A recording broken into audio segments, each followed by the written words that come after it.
Item ಯಾವುದೇ ಇರಲಿ try ಮಾಡಿ ಆಚಿ ಚಿಕನ್ ಮಸಾಲಾ. ಇಟಲಿ ಪ್ರಧಾನಿ ಮೆಲೋನಿಗೆ ಮೆಲೋಡಿ ಚಾಕ್ಲೇಟ್ ಗಿಫ್ಟ್ ಕೊಡಲಾಗಿದೆ. ಪ್ರಧಾನಿ ಮೋದಿ ವಿರುದ್ಧ ಇದೀಗ ರಾಹುಲ್ ಗಾಂಧಿ ವಾಗ್ದಾಳಿ ಮಾಡಿರೋದು. ದೇಶದ ಜನರು ಇಲ್ಲಿ ಪ್ರತಿನಿತ್ಯ ಪರದಾಡ್ತಾ ಇದ್ದಾರೆ. ಪ್ರಧಾನಿ ಮೋದಿ ಅಲ್ಲಿ ಚಾಕ್ಲೇಟ್ ತಿನ್ನಿಸ್ತಾ ಇದ್ದಾರೆ. ನೀಟ್ ಪರೀಕ್ಷೆ ರದ್ದಾಗಿದೆ. ಯುವಕರು ಖಿನ್ನತೆಗೆ ಜಾರಿದ್ದಾರೆ. ತೈಲ ಬೆಲೆ ಏರ್ತಾ ಇದೆ. ಗ್ಯಾಸ್ ಪೂರೈಕೆ ವಿಳಂಬ ಆಗ್ತಾ ಇದೆ. ಹಣದುಬ್ಬರ ಗಗನಕ್ಕೆ ಏರ್ತಾ ಇದೆ. ಇವ್ರು ನೋಡಿದ್ರೆ ಇಟಲಿ ಪ್ರಧಾನಿ ಜೊತೆ ಚಾಕ್ಲೇಟ್ ತಿನ್ಕೊಂಡಿದ್ದಾರೆ. ಇದು ದೇಶದ ನಿಜವಾದ ಸ್ಥಿತಿ ಅಂತ ರಾಹುಲ್ ಗಾಂಧಿ ಕಿಡಿಕಾರ್ತಾ ಇದ್ದಾರೆ. ಇದರ ಅವಶ್ಯಕತೆ ಇರಲಿಲ್ಲ. ಚಾಕ್ಲೇಟ್ ಕೊಡೋದು, ಚಾಕ್ಲೇಟ್ ತಿನ್ಸೋದು ಯಾಕೆ ಬೇಕಾಗಿತ್ತು ಅಂತ ಪ್ರಶ್ನಿಸ್ತಾ ಇದ್ದಾರೆ. ಇದೊಂದು ವಿಡಿಯೋ ಸಿಕ್ಕಾಪಟ್ಟೆ ವೈರಲ್ ಆಗ್ತಾ ಇದೆ ಸಾಮಾಜಿಕ ಜಾಲತಾಣಗಳಲ್ಲೂ ಕೂಡ. ಸೊ ಇದೀಗ ರಾಹುಲ್ ಗಾಂಧಿ ಅಸಮಾಧಾನವನ್ನು ವ್ಯಕ್ತಪಡಿಸ್ತಾ ಇದ್ದಾರೆ.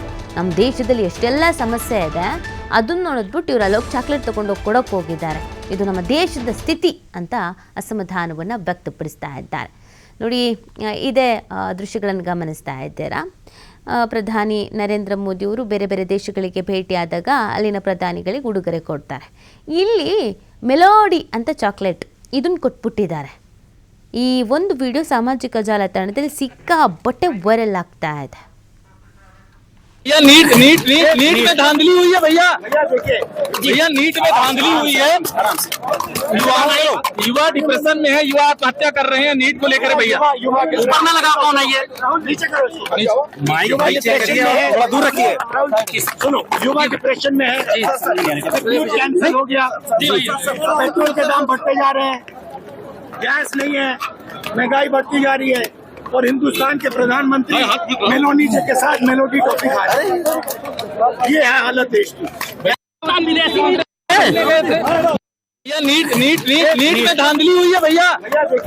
भैया नीट में धांधली हुई है। युवा डिप्रेशन में है, युवा आत्महत्या कर रहे हैं नीट को लेकर भैया। ऊपर ना लगा कौन है ये, थोड़ा दूर रखिए।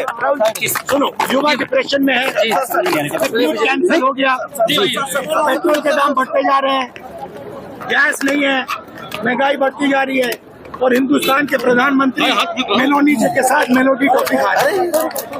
ये है हालत देश की।